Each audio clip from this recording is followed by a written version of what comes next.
Greetings, Earthlings. Welcome to Nature Obscura, a podcast where nature and the supernatural collide. I'm Marissa. And I'm Grace. Each week, we share spooky happenings from the great outdoors, from cryptids to curses, ghosts to witches, and everything in between.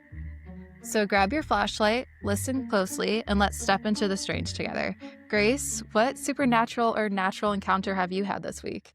Okay, so I've been holding this one in for you for a full week now. You know how James and I, we recently just moved into our house.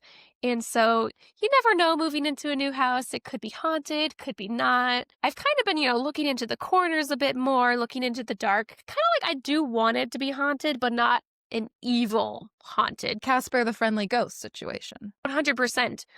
So the other night I might have been haunted. I'm not sure.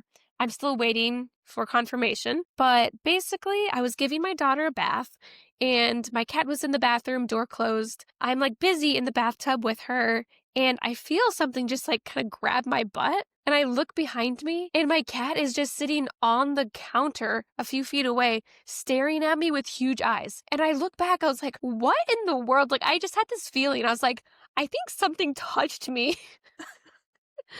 So I think if we do have a ghost, they are a bit creepy in a different way. Yeah, let's hope that doesn't happen again. And I also feel like a paw touching your butt, speaking from experience, his cats will swipe you, is very different than a human grabbing your butt. It was very different. And I don't think my cat would be able to reach me. Maybe if he'd been on the floor, but he was feet away. That's so crazy. So what about you? Yes, I went to a series of antique stores, an hour north of here, spooky weekend time. And one of the antique stores was haunted. I'm like, perfect, because I wanted something spooky. I wanted antiquing. A haunted antique store is the perfect combination. So we're going through the antique store. Of course, I have the Ghost Tube app on just casually as I'm browsing for merchandise. And, it was popping off and saying things, but nothing really specifically of note. We're talking to the owner of the place, asking him his ghost stories, asking for more info. They've done various paranormal investigations there. And then I'm like, okay, cool. Thanks for telling me all this. I go turn around to browse their beautiful vintage board game selection. I find a 1976 Ouija board for $20. I'm like, this is magical. So of course I bought it because I've been kind of wanting to collect Ouija boards ever since we went to that talking board museum in Salem, but they're so expensive. I haven't brought it in the house yet. It's in my car. Considering everything with your house, which we might get into in the future, I don't blame you for not wanting to bring it in right away.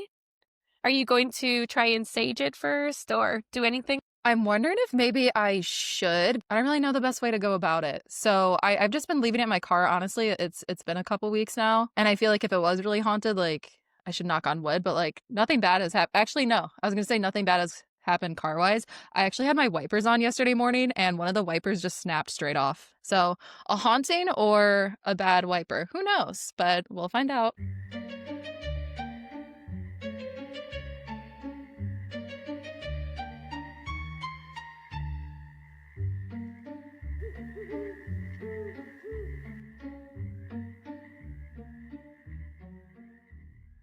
For today's cryptid tale, we're taking you into the heart of the Huron Manistee National Forest in Michigan of the United States. Nearly 1 million acres stretch between Lake Michigan and Lake Huron in Michigan's northern Lower Peninsula, filled with red pines, hardwoods, ancient dunes, and clear rivers. Marissa, have you ever been to that location? I have been in that general area, but I've never been, I don't think specifically in the Manistee National Forest, but I've gone to the Sleeping Bear Dunes, Traverse City region, which is right near there. I've never been there, but I've always wanted to. So the Manistee side of the forest, where most of today's story takes place, was established in 1938 during a major conservation push to restore land damaged by heavy logging. In 1945, it merged with the Huron National Forest to create what we now know as the Huron Manistee National Forests. The Manistee and Pere Marquette rivers cut through the landscape, supporting diverse wildlife and shaping much of the region's natural character.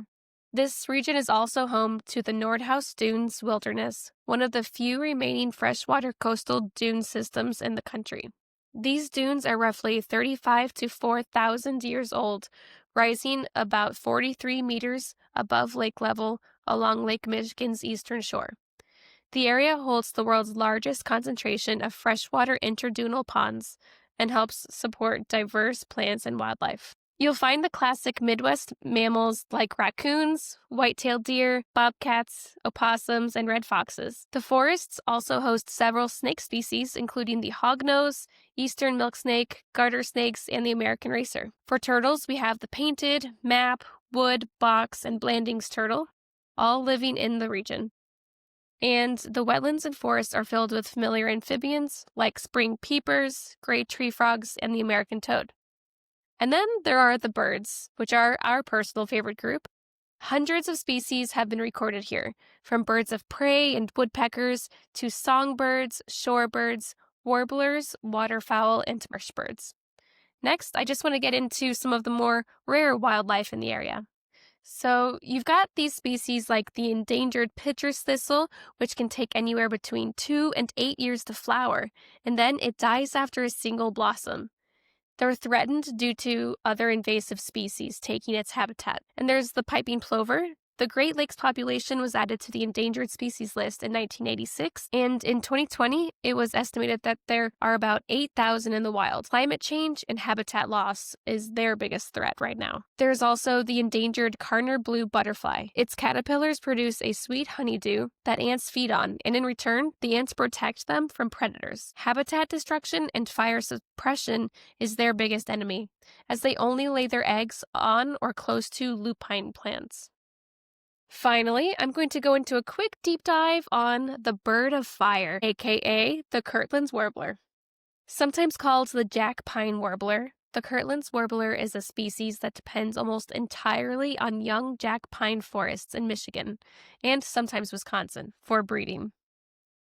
Back in the 1970s, their numbers were dangerously low, primarily because their habitat was disappearing and because of brown-headed cowbirds, who are brood parasites, and they were laying their eggs in the warbler's nests, stealing resources from the warbler chicks. And just for the record, Marissa and I are both lovers of cowbirds. We respect their natural history. We like them a lot, and they're cute. But this combined led to the species plummeting to numbers as low as around 200 singing males in the wild by the 1970s. The species was listed as endangered under the Endangered Species Act of 1973.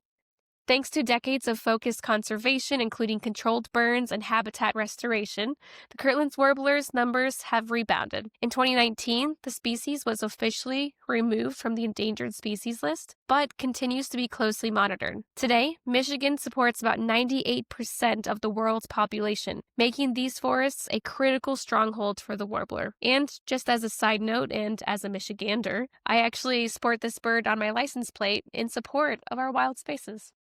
That's amazing. I didn't know that Michigan supported 98% of the Kirtland warbler population. It's incredible. Like I'd mentioned, they are sometimes in Wisconsin, but mostly Michigan, and it's that one forest. That's insane. Like, I'm not gonna lie, this slightly changed my viewpoint of having the Kirtland's warbler be the Michigan state warbler instead of the robin. And you know I love my robins. Like, I go hard for them. Yeah, I love a good robin. All right, well, now that you've done such an awesome job giving us the nature and habitat of the Manistee National Forest, let's get to the spooky side of things. The Huron Manistee National Forest have come a long way over the past century, from being logged nearly to nothing to becoming a restored sanctuary where wildlife thrives once again. Some species are so rare, as Grace mentioned, you may almost have to see them to believe they exist. For our very first episode, I'm going to tell you about perhaps the most evasive species that inhabit these forests, the Dogman of Michigan. Dun dun dun. If sightings are accurately recorded, the cryptid predates the modern first sightings of Bigfoot. The first reported sighting of the Dogman of Michigan was in 1887, where two lumberjacks working in the forest in Wexford County spotted a 7-foot-tall creature with the head of a dog and torso of a man, walking right towards them. The next majorly reported sighting takes place roughly 30 years after the first, in 1917. A sheriff found a wagon without a driver and 4 dead horses, who, according to the attending veterinarian, appeared to have died of fright. How does a veterinarian assume that an animal dies of fright? I don't know. Heart attack, aneurysm, their face. 20 years later, in 1937, a man was reportedly attacked by 5 wild dogs, 2 of which were bipedal. Similar sightings were reported in the 50s and 60s. Though sightings are reported throughout the years, there tends to be a general trend where sightings occur every 10 years on years ending in 7. This phenomenon continues to this day. Does that mean that in 2027, the Dogman is going to be around? Yes, and we're going. We're going to go find the Dogman, and we're going to go find Kirtland's warblers. That's terrifying. The Dogman is generally described as around 7 feet tall, bipedal, with a muscular human-like torso, paw-like hands with sharp, dangerous claws, and the head of a dog. Think pointed ears, elongated muzzle, and a long snout with long fangs. It's covered in thick, dark, shaggy fur, ranging from black to gray, with glowing yellow eyes. It moves with a hunched, predatory grace, and is said to have a strong, foul odor to the mix. I've seen many reports of this strong, foul odor, but they also describe it as hard to describe. Like wet dog / like a musky man, maybe? Yeah. Not a pleasant combination. Many witnesses report sudden nausea when the creature is near. Cryptozoologist Linda Godfrey, who interviewed over 50 Michiganders in the 1990s and authored The Beast of Bray Road, noted the same sensations in Wisconsin sightings of a very similar creature. And it's not just Wisconsin. Reports of half-dog, half-human beings appear across the U.S. and around the world. We may explore those in future episodes, but today we're keeping the focus close to home. The Michigan Dogman. Most sightings come from those living and working in rural areas or hunters who might not have been the only ones trying to catch some bucks during hunting season. The lore of the Dogman runs deep to this day, with locals and visitors to the Manistee area providing more background and details to this evasive creature. So, when I was doing that antiquing at the haunted antique stores, I had the chance to talk with someone who did extensive field work in the area, and they asked me if I knew about some certain rumors going on. I had not found this in my research at all, so I was super excited about this because they do field work over 6 months out of the year up in that forest, working with a species of turtle.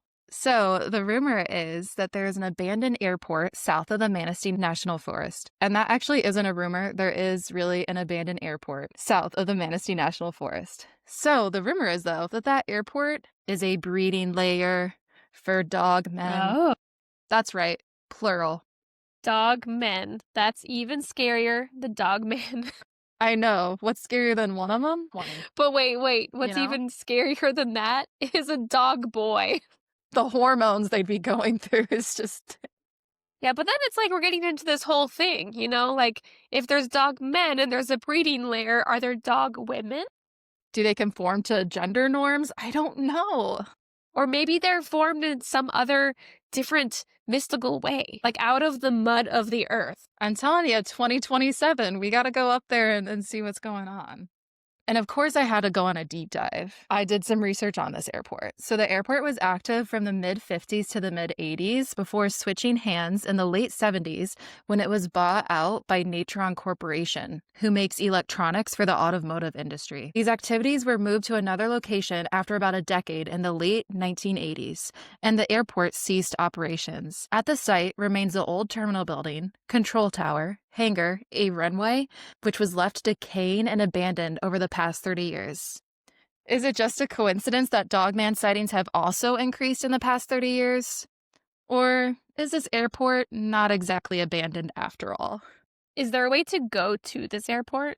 It has no trespassing signs all over and a big security fence around it. There was some local hearings, I think, to possibly get it moved into something else or like destroyed. But I think a city official had said that it's actually not abandoned. Someone owns it and is in there using it. But all the locals, from what I understand, are just like, this hasn't been used in 30 years, except for dog men and dog boys and dog teens and dog babies. I wonder if it's actually like a local thing, like people just know this. They have this in their brain since childhood. I know, that's why I was just like, the lore goes deep. It's just so crazy, and I was surprised to not see anything else about it. So when I got that tidbit of information, I was like, I have to see where this goes. And it actually was crazy that there is no airport, and there really is an uptick in sightings since the 80s. So I think it, has some credence. The Michigan Cryptid even inspired the 2007 Gable film, a supposed found footage encounter with dogmen that sparked online speculation before being revealed as a hoax by its director, Mike Augusta. There's also a song, and we have to get into this song. We can't legally play it here, probably, so you need to YouTube this, but it's titled The Legend by Steve Cook. It has an interesting origin and a more long-lasting impact. It was first released in 1987 as an April Fool's joke. It's a perfect blend of weird 80s synth and monotone Johnny Cash style music. No disrespect to Johnny Cash. Of course. So a Traverse City DJ made this song, and he thought it was totally fake. He was just making a joke. It's April Fool's. Like, let me make up a creature. Only then, afterwards, he realized what he had done. Calls and reports started to flood in from locals who claimed they had indeed seen this creature. Shockingly, he had no idea of the creature's existence before this, and discovering that the legend, quote, goes all the way back to Native American times, end quote. Wait, he did this song without actually knowing there was a Dogman legend? Yes, and I do have some issues with this because in the song, I believe it also talks about them appearing every 10 years on a year ending in 7, and that just seems a little specific. Yeah, like he had to have gotten this from somewhere. And there's nothing wrong with admitting where your ideas for your songs comes from. Right. So, and a lot of it is like the naysayers of the Dogmen or Dogman say, it's a hoax that after this song, people just kind of really ran with it. But, on the alternate end, people have said like they've been around this area for decades, their families lived there all their lives, and they have had experience. I don't know. It's one way or another. We have a bunch of theories to dive into. I'm very excited about. And I do want to say that while the first official reported sighting is in the late 19th century, the rumors that supposedly swirl around the Dogman for centuries would have had to have been referred to as like a Wendigo or shapeshifter of sorts by the Ottawa tribe living along the Manistee River. And that's what they mainly report those findings to. But honestly, there's nothing in the written or like passed down oral record that states that. So I think that part's a little far-fetched, but you never know. We do have to keep in mind that tribes such as the Ottawa mainly do pass down oral history, and so much has been lost to time. Yeah, and it could have been changed at any time. Right. All the late 19th century to mid 20th century sightings also strangely lack written reporting, leading to some doubt of the veracity of the Dogman, kind of what we were talking about. But let's go further into this journey together because there is a lot of really detailed sightings, including one at the end that I think is going to blow you away. Before we dive into the craziest sighting of all, we're going to dive into the theories as to who or what the Dogman is, including misidentification, unidentified species, a paranormal entity, or even being of potentially extraterrestrial origin. Many sightings, especially modern ones, have been attributed to misidentification of animals known to live in the forest, such as bears, wolves, or coyotes. Poor lighting, fog, and more can distort these very real animals' appearances into something otherworldly and unknown. Black bears in particular that are found in the area can stand up to 6 feet tall and have claws and fur that match the descriptions of several reported sightings. There have also been reports of the Dogman being seen in clear lighting, but could possibly be suffering from a disease or illness, causing a concerning appearance. My first thoughts when I was reading this was mange. Yeah, for sure. That's what I was thinking. I mean, animals look creepy and weird when they have mange. Definitely. So for those that don't know, mange is very spooky, but not supernatural. It's a skin disease caused by mites, which are small ectoparasites that can cause fur loss, raised and inflamed appearance of the skin, and make the appearance even like reddish and just very, very strange looking. When it's severe, it really does look horrifying. I've never worked with mammals that have had mange, but have you, Grace? I've worked with some squirrels that had it, and man, do they look weird. But still kind of cute in a way. It's more kind of pitiful and sad. Yeah, they're doing their best. Yeah. Though, despite this, I will say the naysayers use this as an excuse. Mange does not give abs, which apparently the Dogman has in many sightings. It's a very muscular guy, and I don't know. Mange, I don't think mange does that. I mean, do the squirrels have abs? The squirrels do not have abs. But, now that you mentioned the abs, I feel like that almost takes away from Dogman for me because you add abs and that's not creepy anymore. That's like, oh, that dog has abs. You know what I mean? That's actually horrifying. I know. The next theory is that Dogman is a species that has yet to be identified. Some say it could be a weird wolf hybrid or similar. a la a common Bigfoot theory to explain away the sightings of non-believers. These areas are very remote, and the species can be good at being elusive. Maybe they don't want to be discovered. This is furthered by the fact that there hasn't been any archaeological evidence. My question is, where are the bones? Especially of like their whole families. Like what I think we need to do is search this abandoned airport and look for Dogman bones. But even their victims, they would leave bones too, unless they're eating the bones, which I think dogs can eat bones. That's true. I don't think I've seen any reported like confirmed kills. I don't know if they're just really spooky. They could just be vegetarians. Like we don't know. I mean, they could be eating like deer and stuff. Right. And if they're eating every day, what would sustain them? I need a deep dive into their natural history. I just think we should meet one. I know. 2027. It's coming up. Some Dogman believers think that he may not only be an undiscovered animal, but an alien or otherworldly being altogether. The beliefs are pretty speculative, with no concrete evidence to tie Dogman to an alien otherworld. Though generally, some believe the remote areas like this forest can act as zones or portals for where potential alien and paranormal phenomena can slip into our realm. I was surprised to find a loose link on the west side of the state of a possible correlation. Reminder, as we learned all throughout college, correlation does not equal causation. So this correlation is that there was a string of UFO sightings in the west side of Michigan in March of 1994, where countless people reported strange lights and objects moving at incredible speeds and in alien ways. What do you know? That this year was also a year for a staggering high number of Dogman sightings, also on the west side of the state. I had to go down this rabbit hole when I found out about these sightings in 94 because I was like, 94 aliens? Wasn't that the time of like the alien UFO incident on the west side of the state? And it was. Have you seen this Unsolved Mysteries? No, I haven't. I'm really curious. This can be a whole separate episode, so we won't go too far into it. But essentially, sightings, hundreds of people calling in, calling 911, calling the non-emergency line, reporting numerous sightings of these UFOs, all describing the same thing within like, I want to say a 30 to 90 mile radius on the west side of the state. Grace, there's science behind this because the people at the weather station using their satellite systems could see it on their satellite server, and they knew it wasn't identifiable aircraft, and it was moving in ways that were unnatural and something not capable of human aircraft to do. No way. I can't believe I've never heard of this. It was the most gripping episode of Unsolved Mysteries of all time. I will share you the link after this. You have to watch it. We could probably do a whole episode on it. It's amazing because of how many people spotted this and the satellite records. It's just crazy.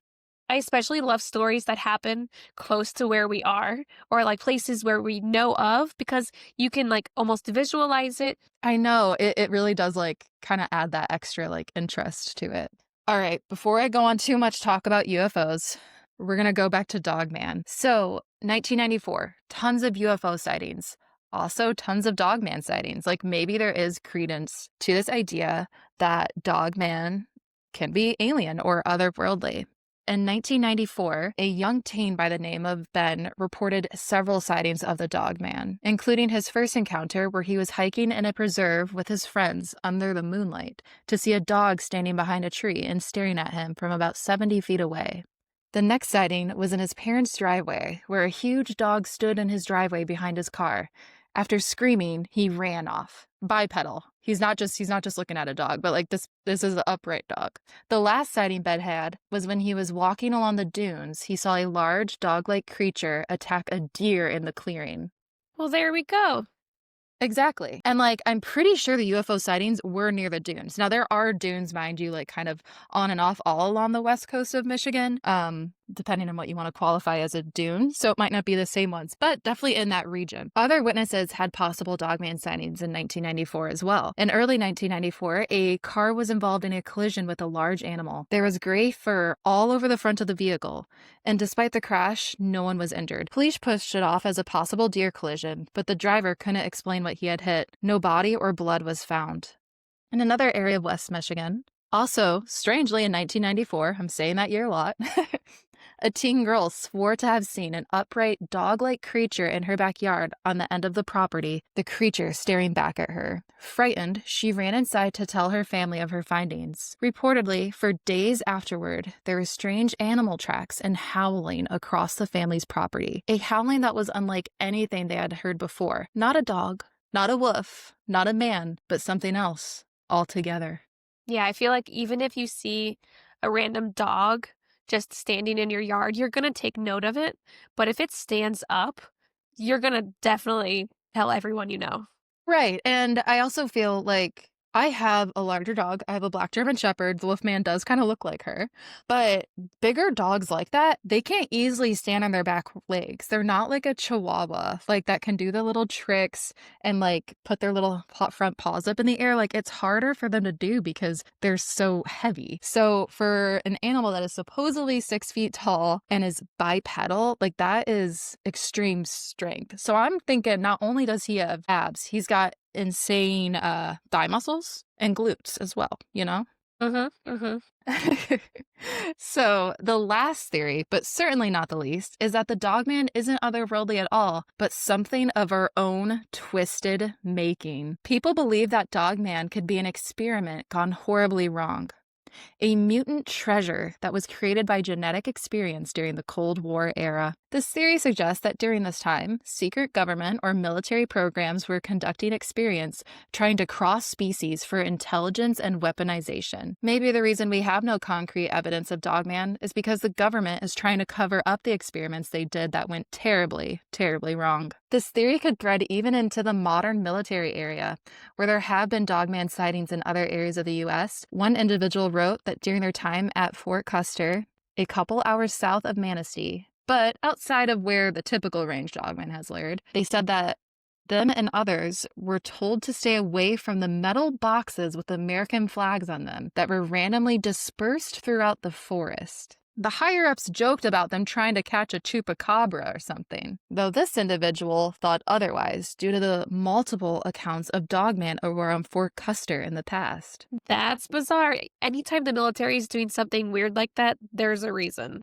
I have to wrap up the story with a sighting from a living witness with whom we have a digital record for and has done extensive interviews based on his experience. His experience also ties into one of the theories we discussed. So if you wouldn't mind, Grace, during the quoted parts, can you be our witness, Joe Barger? I would love to be Joe Barger. Perfect. So in 2017, a Michigan truck driver, Joe Barger, was transporting 43,000 tons of paper from a mill in northern Michigan as he drove through the Manistee National Forest when he had an encounter with the Dogman that ended in him firing 2 shots at the creature and changing his life forever. Not knowing who the Dogman was before this incident, John shares his story in hopes of making others aware so they can be prepared in case they happen to ever encounter this cryptid. After realizing that his truck had an air leak, Barger pulled over on the side of the road to inspect and repair the leak when he got a bad feeling. He heard strange vocalizations he had never heard before, and thinking a black bear could be near, he hopped back into his truck where he was able to confirm his air pressure was good to go. With no traffic coming in either direction, but still stuck with a bad feeling in his gut, Barger pulled back onto the road and continued his drive. As he began to approach a hill, he looked in his right mirror and noticed it was darker than usual. There was a wolf head the size of my window, and my windows were down. He was trotting along next to me, and I was about 20 to 25 miles per hour at that point. And he was stooping down on 2 legs, looking down inside my cabin. I'm at 9 feet tall in my seat. His hands were coming up, scratching my windowsill. On my door handle, I could hear his claws. Time slowed down. I thought I was in like an alternative reality or something, because a creature like this don't exist in reality I've ever known. I have heard of Bigfoot, and I know those to be something that is talked about. This is a whole different thing altogether. Barger described the creature much like similar reports had: dark black fur, white fangs, and yellow piercing eyes. How this creature looked was mad and determined to get me. He was sneering. He wasn't making any noises vocally, but the looks he was giving me and the intelligence in his eyes was telling me, I'm here to get you, and there's nothing you could do about it. Scared, but not panicked, according to Barger, he remembered he had his handgun near. He raised the firearm and fired 2 shots at point-blank range. Barger believed the shot likely went through the creature's eye orbit and hoped they were fatal. Wanting to confirm what had just happened and ensure the beast had been killed, Barger made it a point to turn the truck around at the nearest available turnaround spot to go back and see for himself, and also just make sense of what happened. In that under 5-minute frame, the creature, whom had been shot point-blank twice, was gone. In its place, there were 2 people in a Jeep. It was revealed that they were watching 2 bears fight. Barger wonders if those weren't bears fighting after all, but possibly more dogmen. In a state of shock, Barger didn't want to tell them what had just happened to him, so he left. He tried to put it all behind him, but suffered for months with countless nightmares. Now, I know you think that this is like a crazy story. This is where it gets crazier. Once the nightmares subsided and he was able to better handle what had just happened to him, he decided to make his story public. 3 months after he talked to a podcaster about what happened to him, he was detained by the state police and made to wait for federal authorities. Barger recounts his interactions with the authorities. When they, federal authorities, first showed up, they were very intimidating and angry. I didn't know what was going on. They said, "You killed one of our assets, and this is how things are going to go down." This was their property, and they were mad that I killed it. And they were trying to get me to stop talking about it. They probably knew who I was from the narration story. The only thing Barger had killed in the last year was the horrifying creature he had encountered on the quiet road in the Manistee Forest.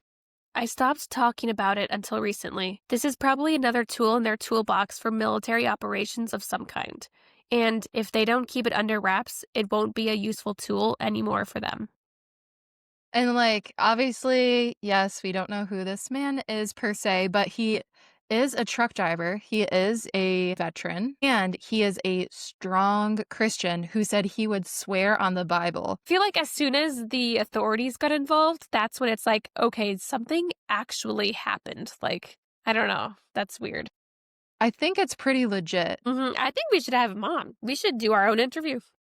I mean, he got threatened after one podcast. This is deep, deep territory. Now I'm nervous. I know. Maybe for like our 1-year anniversary of podcast episodes, we'll bring him on. That'd be crazy. It would be. So to end this story, I would like to recite a line from the famous song The Legend, which inadvertently described a very real phenomena. Somewhere in the north woods, darkness, a creature walks upright, and the best advice you may ever get is to never go out at night. Snaps. Musical, lyrical genius. So what are your thoughts on the Michigan Dogman, Grace? Do you think he's real? Would you go to the Manistee National Forest? I really love firsthand accounts, especially whenever the military or police are involved, law enforcement, and it just makes it a bit more believable. So I feel like there could be something here, but I'm not entirely convinced unless I see him myself, abs included. Exactly. So I propose summer 2027, we make the trek to Manistee National Forest. We find the Dogman and the Kirtland's Warbler because I have seen neither. Yeah, me neither. We're both really into birds, and so I think going to see the Kirtland's Warbler would be great. But also, what if we happened across a dogman den? That would be amazing. I think it's really interesting, like the amount of different sightings there have been, especially like, through social media forums, whether that's Facebook or Reddit, from all over the US, just like these weird half man, half dog sightings, but particularly in the northern Michigan region. And it's interesting like how embedded it is into like their kind of folklore of the region. I guess kids growing up in like elementary school, they would listen to the song around Halloween. So it's like really like deep into the lore there. And I also think that, that could impact the sighting. So I guess we'll just have to see in 2027. Yeah, and something I want to do is do a scare scale. So on a scale of 1 to 10, with 1 being not very scary, 10 being super scary, like you're kind of like shitting your pants. 10, you are out of there. Where would you land with Dogman? I would give a solid 3.5. Yeah. I just feel like, okay, he glares, he watches. I haven't heard him like actually killing or hurting anyone. And I don't know, the abs, the skinny legs, the furry hand. It's just an awkward combination. And I think I'd be more amused by than anything. I'd be like, where's my binoculars? I want to come closer. But I've never seen one, so I know others have had very different experiences, but I'm not sure. I don't think he's too spooky myself. What about you?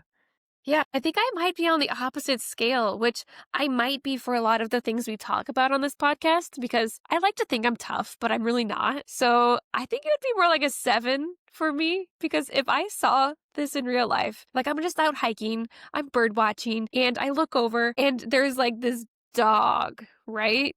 And then it stands up and it has abs. I would be petrified. I would be so terrified. I would freeze and probably die right there. I don't know. True. Then do you just walk away? Do you like let it walk away first? I don't know. I would be scared. So I'm going to give it a 7. Assert dominance by making strong eye contact until he leaves or you leave because you get bored. Or the smell hits you and you gotta walk away. That's got to be it. I think maybe I'm also less scared because he kind of reminds me. We'll have to put like the photo of him like up in the notes. But do you remember the photo I showed you of him? It honestly reminded me a bit of my dog Junie, who's a black German Shepherd. Yeah. And so it's like she's not too scary. She looks more scary than she is. What if the dog man is just deeply misunderstood? Like he's just trying to get by, just trying to find enough food to get by. And everyone keeps looking at him and getting scared and running away and saying these weird stories on social media and podcasts. And they're just trying to live their life. What if, and we'll have to talk to Joe Barger about this on our 1-year anniversary episode. What if he wasn't trying to kill him, but the reason he was chasing him down was something was wrong with his tires? Maybe like one of those, like his back door was a little loose. Like maybe he was just trying to help him out and he was just really misunderstood. He was just trying to be a good Samaritan. Yeah. So maybe Dogman is misunderstood. So now that we have wrapped up the scare scale, I'd say the final verdict is the Dogman is pretty darn scary. But he also could just be deeply misunderstood. Until next week, make sure to follow us on Instagram and Facebook, and you can also visit our website at natureobscurapod.com to learn more about Grace and I, and we hope to have other fun and exciting things up there soon. You can also email us at natureobscurapod@gmail.com, or you can use the contact box form on our website. We'd love to hear any supernatural stories you may have that involve the outdoors. Thanks so much for listening to our first ever episode of Nature Obscura. Stay obscure, Earthlings.